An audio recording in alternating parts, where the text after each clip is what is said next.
Bonjour, nous voici dans ce nouvel épisode des Rendez-vous du risque consacré aux outils de l'analyse a priori. Dans cette vidéo, je vous propose l'ASOP pour Hazard Operability, publié en 80 par l'Union des industries chimiques dans son cahier de sécurité numéro 2 et version française intitulée Études de sécurité sur schéma de circulation des fluides.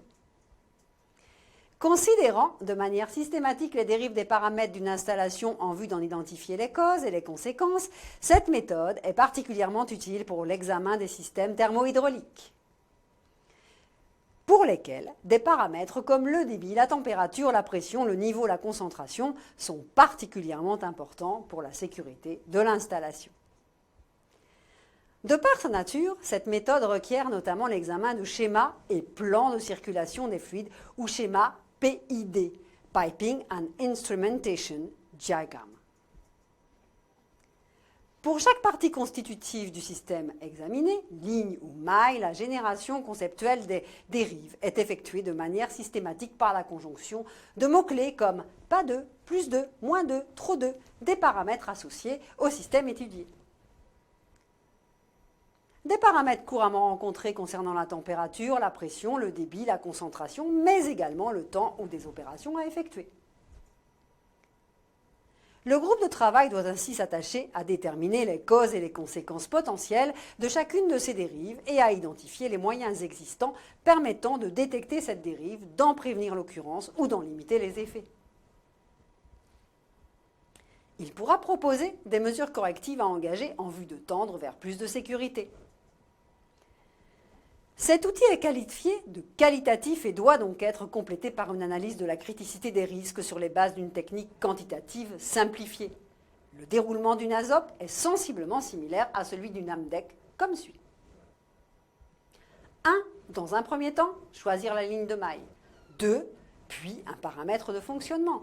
Retenir un mot-clé et générer une dérive en 3. En 4, vérifier que la dérive est crédible. 5, identifier les causes et les conséquences potentielles de cette dérive. 6, examiner les moyens visant à détecter cette dérive ainsi que ceux prévus pour en prévenir l'occurrence ou en limiter les effets. 7, proposer des recommandations et améliorations.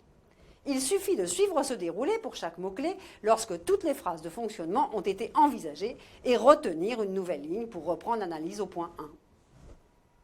La démarche est présentée globalement cohérente avec la démarche présentée dans la norme CEI 61-882, étude de danger et d'exploitabilité, étude ASOP, guide d'application. Définition des mots-clés. Les mots-clés accolés aux paramètres importants pour le procédé permettent de générer de manière systématique les dérives à considérer. La norme CEI 61-882 propose des exemples de mots-clés dont l'usage est particulièrement courant. Définition des paramètres. Les paramètres auxquels sont accolés les mots-clés dépendent bien sûr du système considéré. De manière fréquente, les paramètres sur lesquels porte l'analyse sont la température, la pression, le débit, le niveau, la concentration, le temps. La combinaison de ces paramètres avec les mots-clés précédemment définis permet donc de générer des dérives de ces paramètres. Par exemple, plus 2 et température donne température trop haute. Moins 2 et pression, pression trop basse. Inverse et débit, retour de produit. Pas 2 et niveau, capacité vide.